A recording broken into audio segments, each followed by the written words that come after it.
Hello friends, this is me, your host. Welcome back to our channel. I hope you all are well and doing great.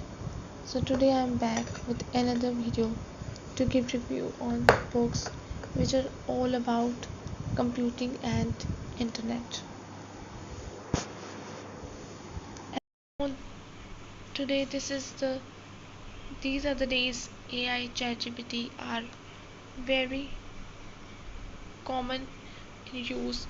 So we have to be know how we can use it, how we can process it, and the supremacy.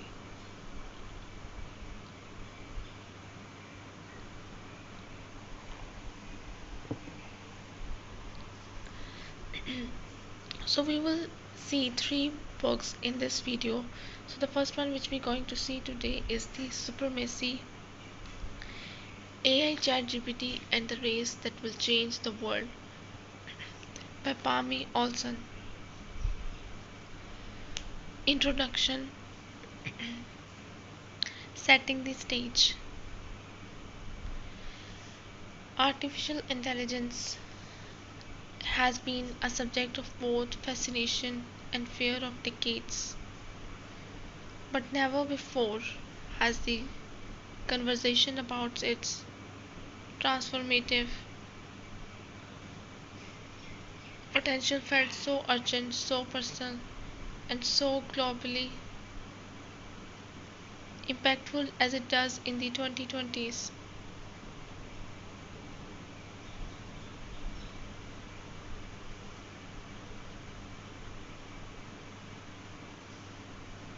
Is the does in the 2020s. Palmy Olson Supremacy AI, ChatGPT, and the race that will change the world arrives at precisely the right moment. Published in 2024, the book quickly won acclaim, including the Financial Times and Schroders Business Book of the Year award.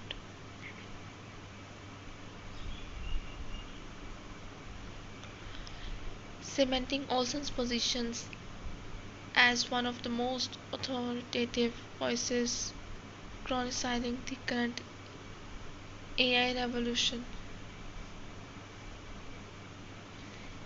At its core, Supremacy tells the story of two men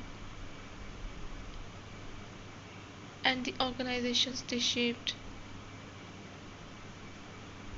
Sam Altman of OpenAI and Demis Hassabis of DeepMind, whose rivalry has come to symbolize not just a technological competition but also a clash of visions about the future of humanity.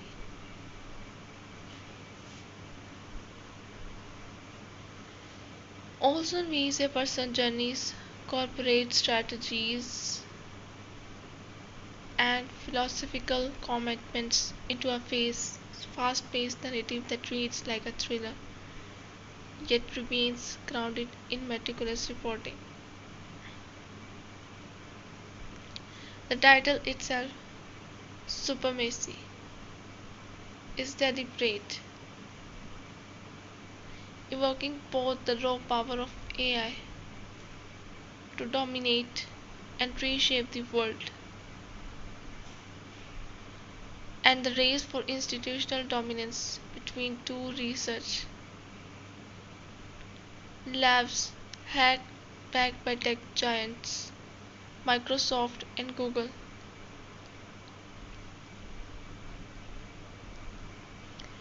Olson frames the rise of generative AI not simply as a technological breakthrough, but as a human drama about ambition, ethics, money, and the fragile line between innovation and catastrophe. Narrative style and approach. One of Olson's greatest strengths lies in her storytelling craft. Although she is a journalist with years of experience covering Silicon Valley for Bloomberg and the Wall Street Journal. Olson writes with the narrative verve of a novelist. She introduces Sam Altman and Demis Hassabis is not just as entrepreneurs or scientists, but as characters with distinct drives, insecurities, and worldviews.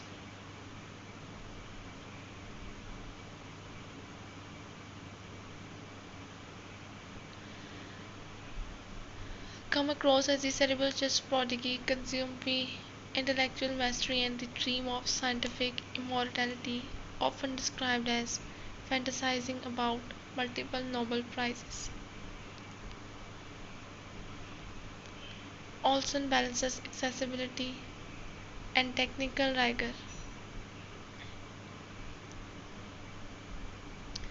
For readers new to AI, she provides crisp explanations of concepts like large language models, reinforcement learning, and transformers without overwhelming them in jargon. For experts, the richness comes from her detailed sourcing, behind the scenes accounts, and contextual framing of how boardroom politics, corporate investments, and philosophical ideals intersect with technical development. The pacing of the book mirrors the rapid acceleration of AI itself, beginning with hopeful ideals, moving into dense rivalries, and culminating in a high stakes battle with global corporations and governments scramble to assert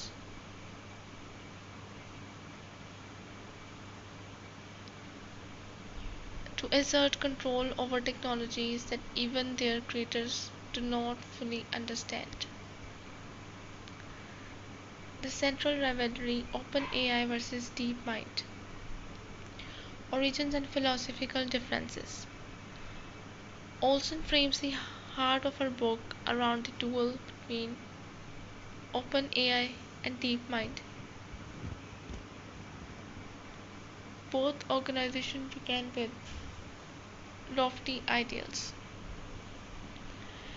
DeepMind, founded in 2010 by Demis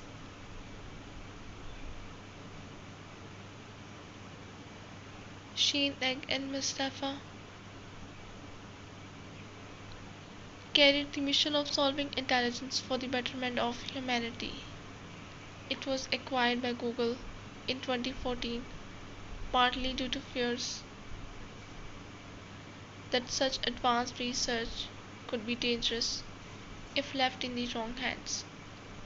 OpenAI, co-founded in 2015 by Sam Altman, Elon Musk, and others, declared itself an open-source, non-profit initiative designed to democratize AI and prevent monopolization, but also shows how these idealistic visions soon collided with reality. DeepMind became increasingly absorbed in Google's corporate machinery, constrained by shareholder expectations. OpenAI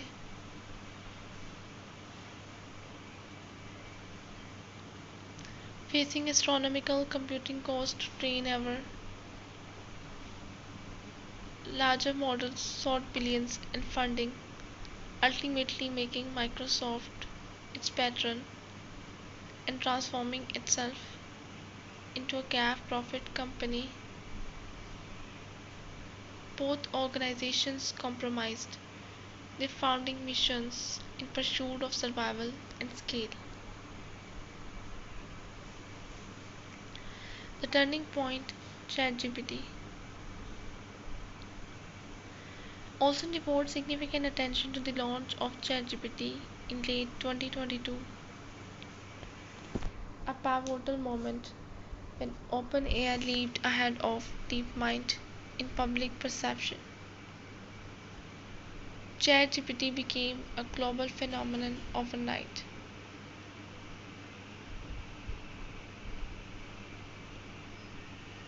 ChatGPT reaching millions of users and forcing competitors into a reactive posture. Google, embarrassed at being caught flat-footed, rushed its own chatbot, Brad into production. Savis lamented that DeepMind's more cautious strategy left sidelined in the public race, even though its models were in many ways as capable. Themes explored in the book: the Faustian bargain of capitalism. One of Olson's recurring motifs is the tension between altruistic ideals and capitalist realities. Both OpenAI and DeepMind began with visions of protecting humanity, but they quickly became entangled with corporate overlords, Microsoft and Google, whose interests inevitably prioritize profit and dominance. Olson describes this as a Faustian bargain in exchange for survival and scale. The labs surrendered their independence, risking the very values they sought to defend. Ethics and effective altruism. Olson interrogates the influence of effective altruism, a philosophical movement that shaped many AI leaders, including those at OpenAI. While EA emphasizes maximizing long-term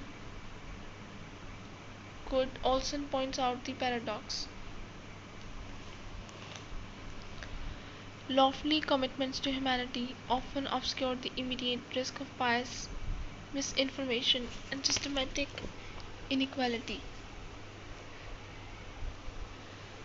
The rhetoric of safeguarding humans sometimes functioned as moral cover for aggressive expansion. Bias, inequality, and social impact.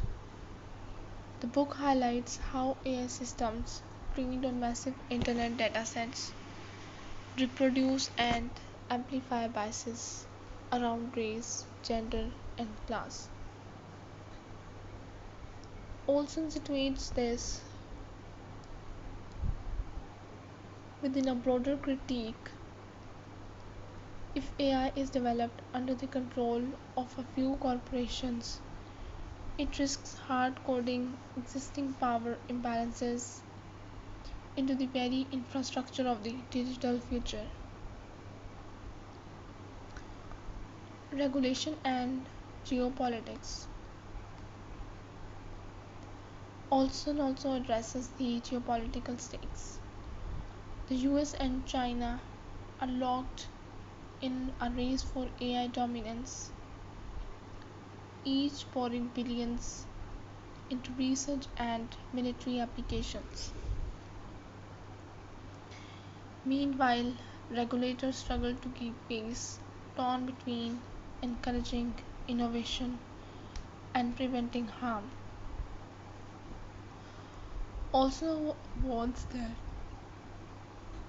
without robust oversight, the concentration of AI power in a handful of companies could destabilize economies and democracies.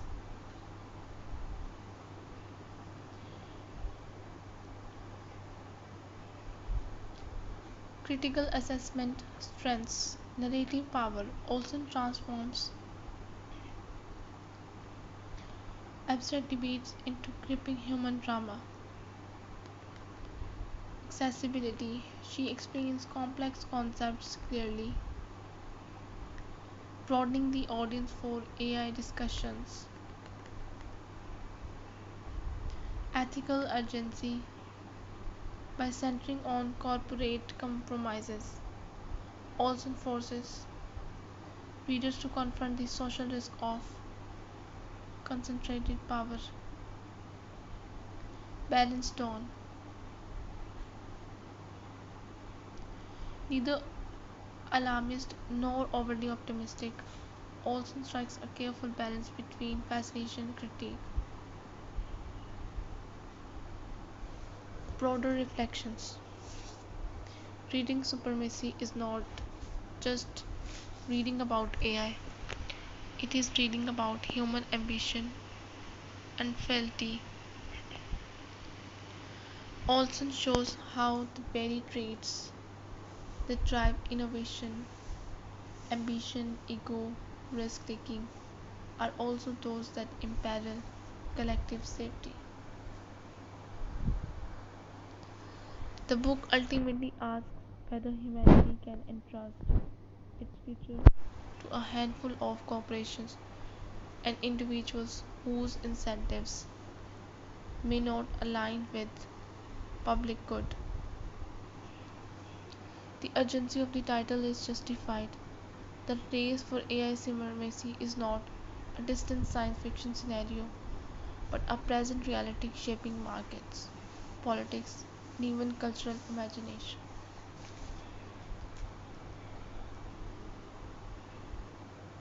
Olson leaves readers with both admiration for the brilliance of innovators and unease about the systems of power in which they operate.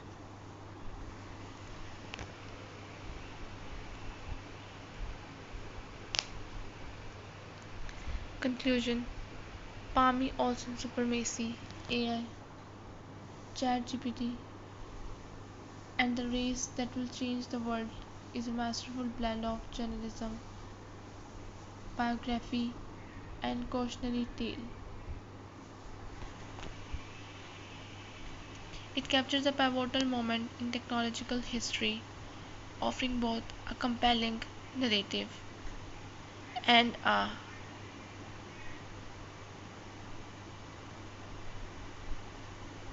offering both a compelling narrative and a sobering warning. For policymakers, it underscores the need for urgent regulation.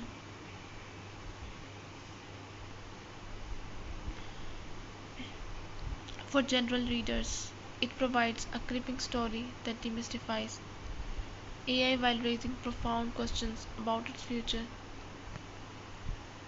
In the end, Olson's books is not just about AI supremacy. It is about what kind of supremacy humanity itself. It is profit and power.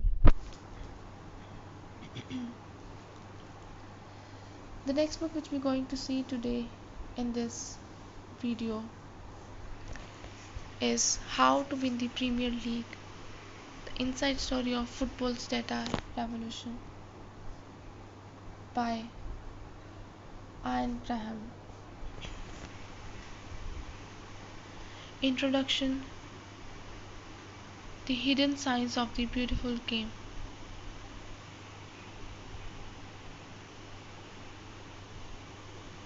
Football for over a century has been defined by moments of brilliance,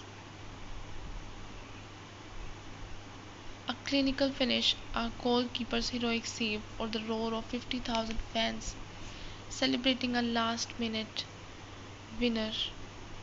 The narrative of this sport has revolved personalities, instincts, and emotions. Yet in the last 2 decades, football has quietly undergone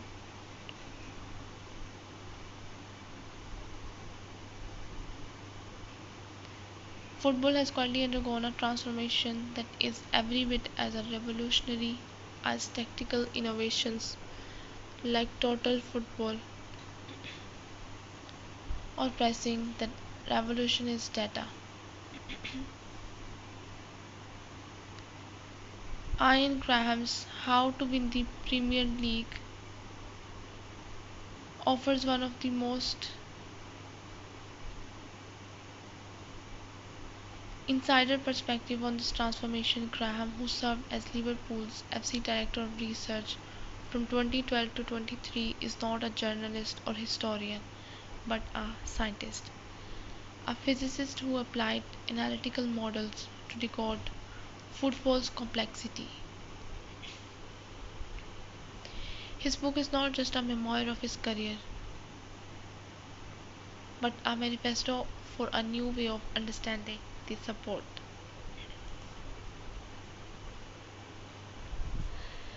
What makes the work significant in its timing? It arrives at a moment when analytics has moved from the fringes of football in the mainstream. Clubs that once dismissed data as irrelevant now compete to hire analysts.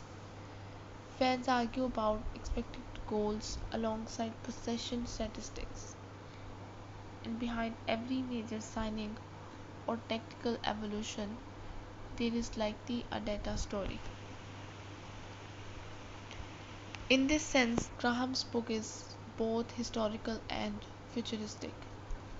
It explains how Liverpool used analytics to secure their most successful era in decades, while also offering a glimpse of how football will continue to evolve. Chapter by chapter breakdown and analysis. Physicist enters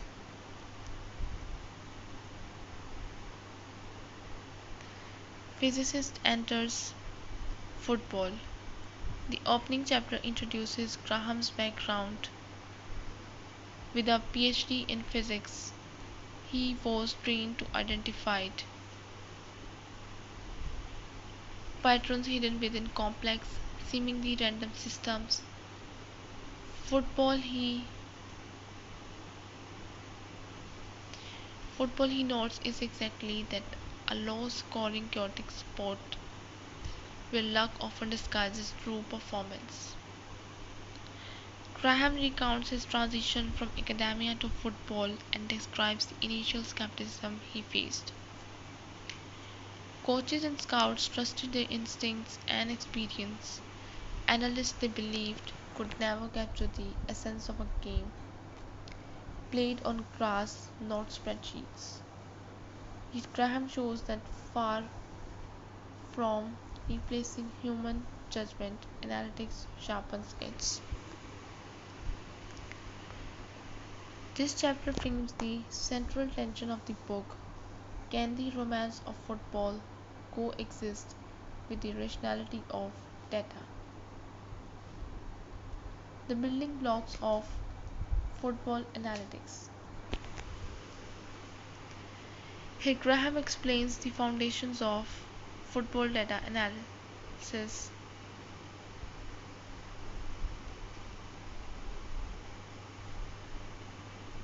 Unlike baseball, where discrete events are easily measured, football is fluid and continuous.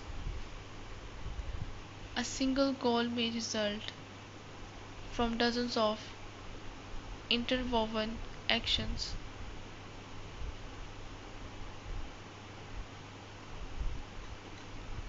To address this,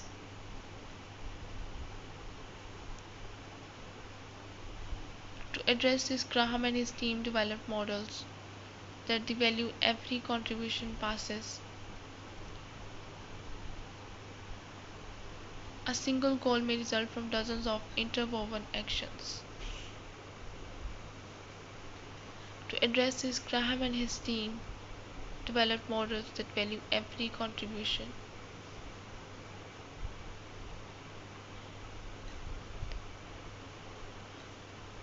Passes, tackles, movements of the ball according to how much they increase or decrease a team's chance of scoring.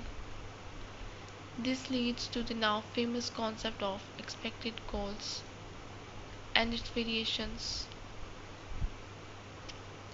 Graham makes clear that analytics is not about predicting exact outcomes, but about probabilities. This shift from certainty to likelihood challenges the way fans and pundits interpret games. Transfers and the Mohamed Salah case. Perhaps the most section of the book centers on Liverpool's recruitment of Mohamed Salah. Many question the move because of Salah's underwhelming earlier spell at Chelsea. Yet Graham's data revealed that Salah's positioning, shot quality, and chance creation were elite. Even his goal record did not yet show it. The signing, as history proved, became one of the greatest success stories of modern football, with Salah breaking scoring records and transforming Liverpool's attack.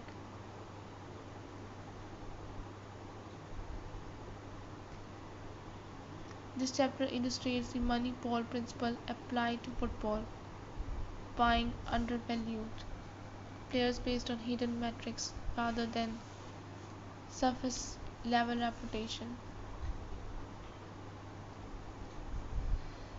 Klopp and the perfect fit. Graham turns his attention to Jürgen Klopp's appointment in 2015. While Klopp was already admired for his high-energy style at Borussia Dortmund, analytics showed that his pressing stamp created measurable advantages in recovering possession and generating chances.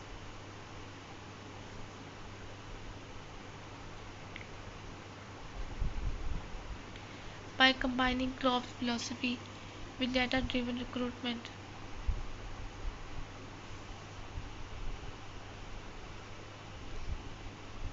Liverpool created a squad uniquely suited to his system. This chapter highlights the marriage of managerial vision and statistical evidence, proving that data is most powerful when aligned with leadership.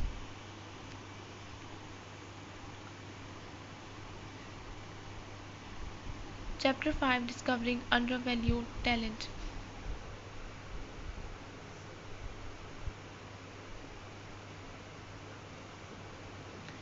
Beyond Salah, Graham details other signings. Andy Robertson from Hull, Sadio Mane from Southampton, and Roberto Firmino from Hoffenheim, who blossomed into world-class players under Klopp.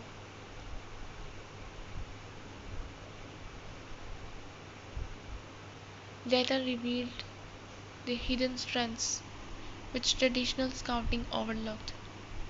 This underscores analytics' role in leveling the playfield.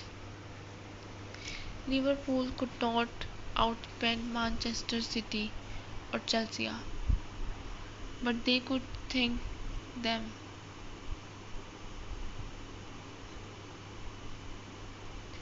Chapter 6, Data in Tactics and Preparation.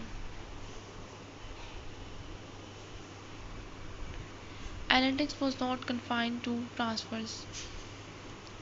Liverpool used data in set prices, optimizing defensive and attacking routines, players' fitness, monitoring workloads to prevent injuries, opponent analysis,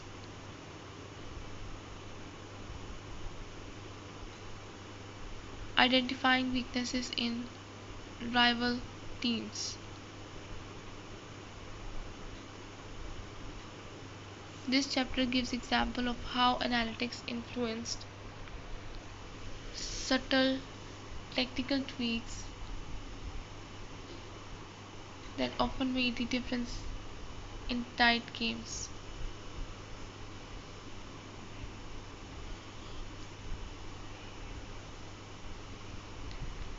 Chapter 7: The COVID-19 Era.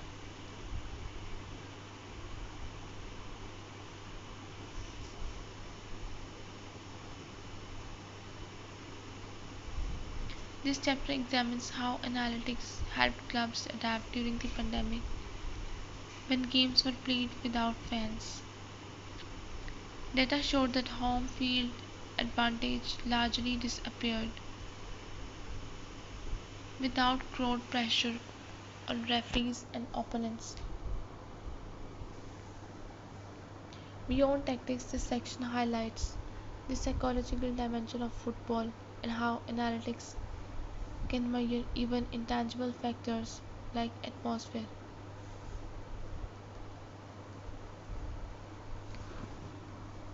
Chapter 8: Data Limits. Importantly,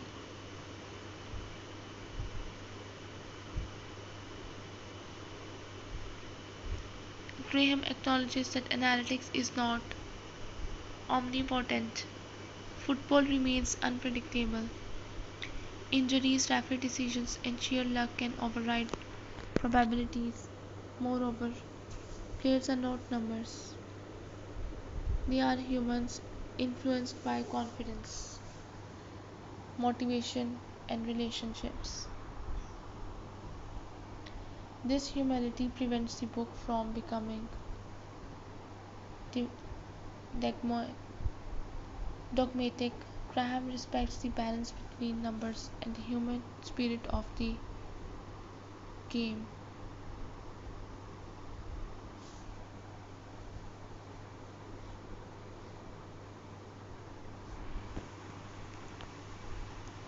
Chapter 9: Football's Future. In the closing chapter, Graham explores where football analytics might go next. Real-time data influencing in-game decisions. Broader use of tracking technology. Smaller clubs using analytics to punch above their weight. He also raises ethical questions. How much surveillance of players is too much? Will fans lose connection to the game if it becomes over scientific? Themes and deeper analysis. The clash of instinct and evidence. The book repeatedly highlights the tension between traditionalists. Graham shows that the best results come not from choosing one side but from integrating both.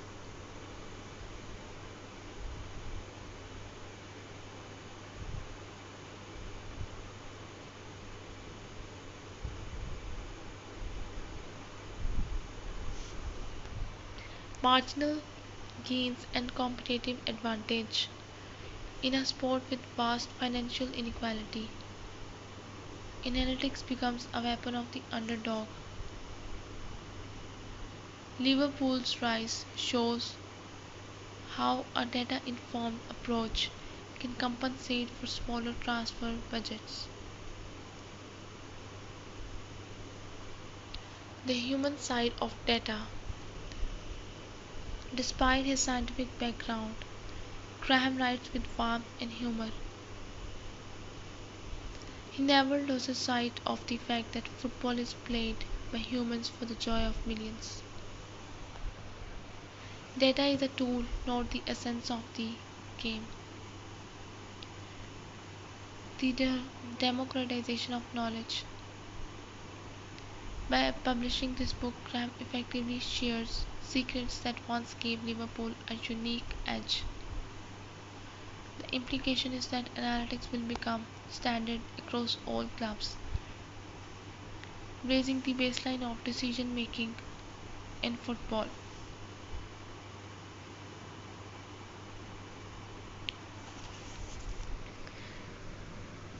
Conclusion. The numbers behind the glory. How to win the Premier League is not just about football. It is about how we make decisions in complex, uncertain environments. It is about how evidence unchallenged tradition, how innovation emerges from skepticism.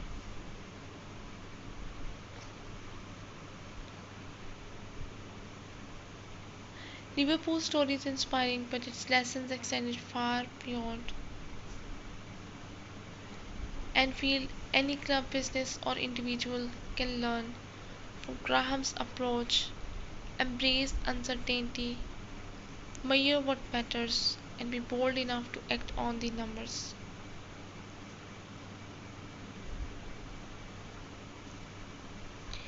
In the end, the book proves that the beautiful game is not diminished by data, it is enriched by it. Goals still thrill, fans still dream, and football remains unpredictable, but behind even trophy, if every victory and every legend, these are patterns waiting to be discovered.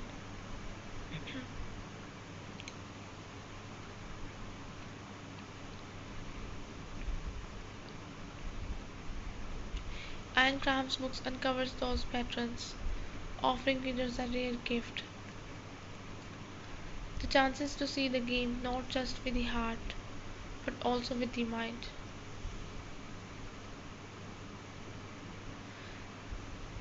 The last book which we're going to see today,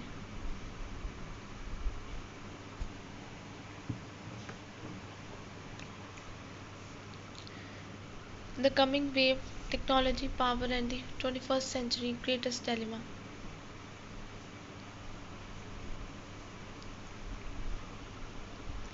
Introduction. In The Coming Wave, Technology, Power and the 21st Century's Greatest Dilemma, Mustafa Suleyman, co-founder of DeepMind and current CEO of Inflection AI,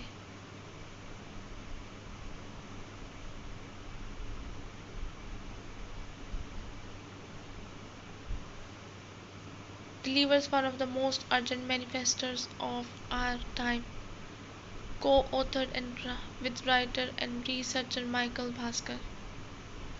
The book explores the unprecedented convergence of artificial intelligence,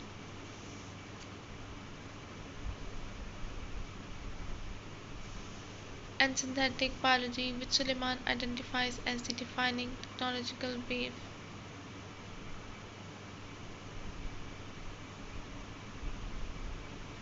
of this century. While past human revolutions, the agricultural, industrial, and digital, reshaped societies at a transformative pace, Suleiman argues that AI and SB differ in scale, accessibility, and potential risk.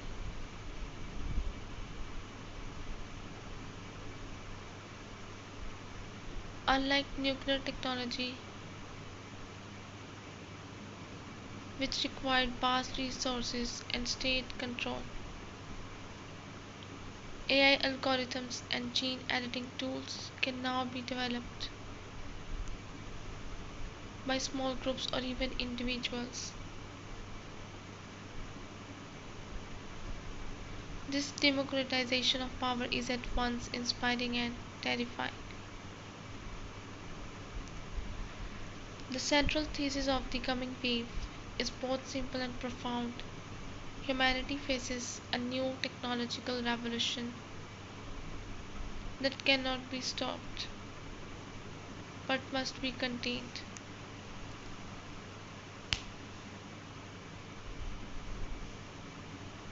Like a tidal wave, it will sweep across industries, politics, economics, and culture.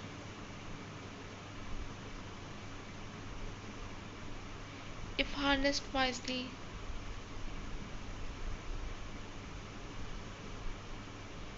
it may deliver cures for diseases, breakthroughs in climate science, and abundance on a scale once unimaginable. If left unchecked, it could empower mass surveillance, engineered pandemics, and autonomous weaponry capable of destabilizing civilization.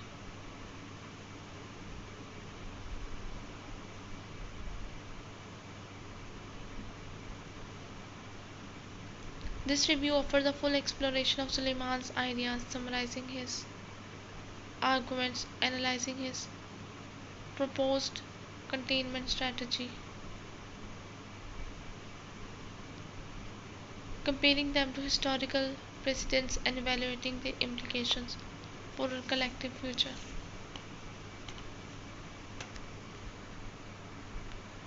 Author background and perspective.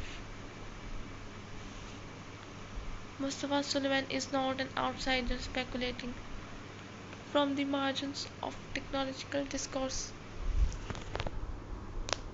As co-founder of DeepMind, one of the world's leading AI labs,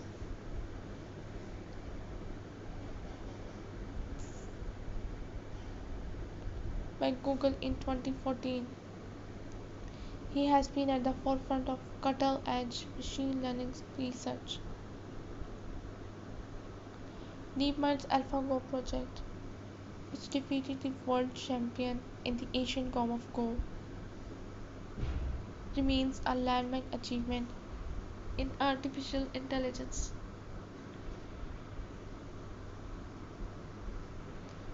Later, Suleiman founded Infection AI, dedicated to building conversational AI assistants,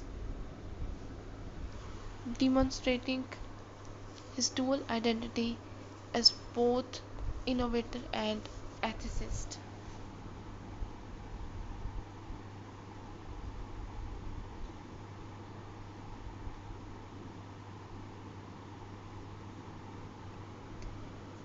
Later, Suleiman founded Infection AI, dedicated to building conversational AI assistants, demonstrating his dual identity as both innovator and ethicist. This dual perspective, builder and critic, gives his voice unusual weight. Unlike academic, theorists, or politicians, Suleiman speaks from within the heart of Silicon Valley's innovation ecosystem. His co-author Michael Bhaskar has written extensively on technology, publishing, and information. Together, they create a narrative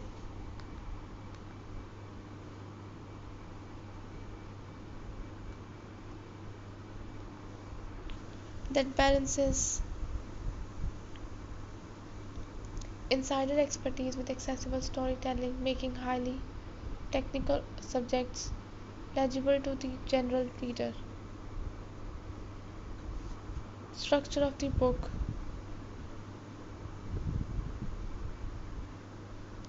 The book is organized into three broad movements: the wave and its origins, how AI and synthetic biology differs from earlier revolutions, and why their combination produces exponential consequences. Opportunities and risks. An exploration of the miraculous possibilities of the wave.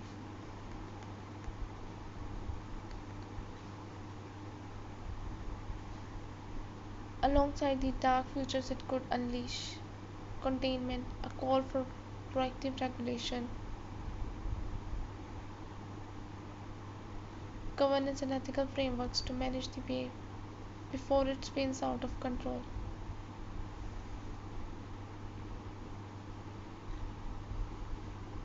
Each chapter interweaves history, anecdote, and policy argument, giving readers both intellectual and emotional engagement.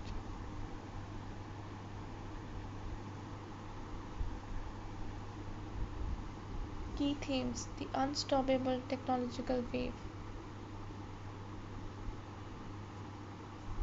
Suleiman insists that technological progress is an unstoppable force.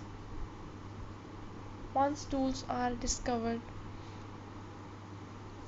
they diffuse through societies regardless of borders or restrictions. Just as the printing press and internet proved impossible to contain, so too will AI and SP proliferate. What makes this wave unique is not just its speed, but its decentralization. With open source AI models and CRISPRs kits available at relatively low cost, individuals outside of governments and corporations can wield immense power. This makes a break from the past where only superpowers could control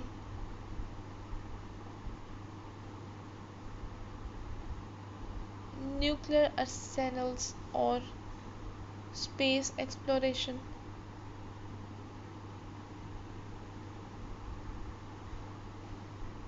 The promises of the wave. Suleiman is not a pessimist. He repeatedly highlights the enormous upside of these technologies. AI tutors capable of educating millions.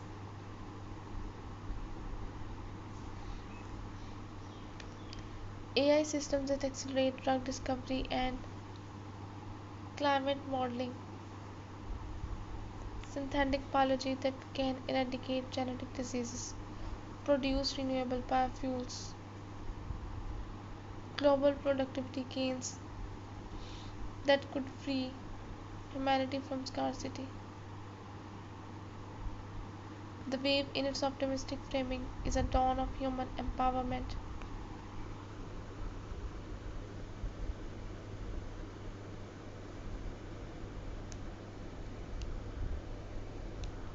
The perils of the wave,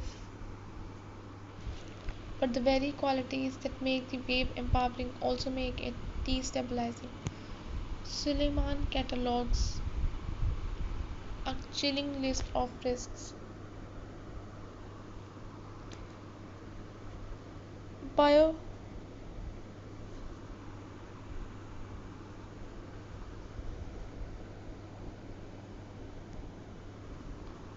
Bioterrorist engineering synthetic viruses. Authoritarian states using AI for total surveillance and propaganda.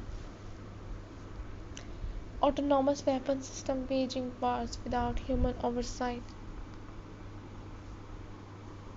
The possibility of runaway AI models escaping control and pursuing human goals. Containment, a middle path. The heart of Suleiman's solution is containment.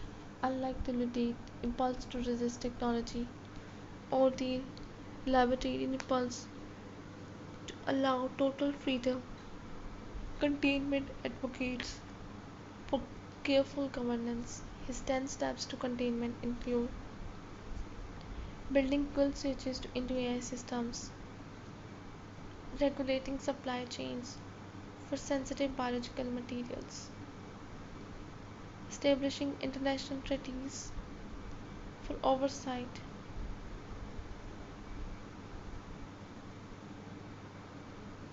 auditing AI models for biosecurity and safety, creating choke points where harmful technologies can be intercepted. Containment, he argues, is imperfect but necessary. Chapter by chapter summary. Chapter 1: The Coming Wave introduces the metaphor of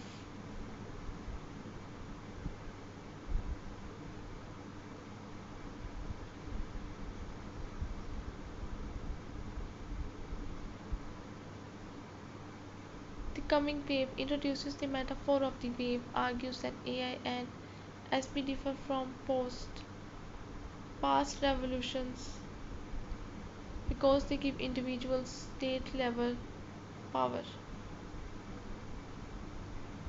The history of containment explores precedents, nuclear containment through TTs, chemical weapons bans, and lessons from the Internet era, suggests that while containment is hard, it is possible.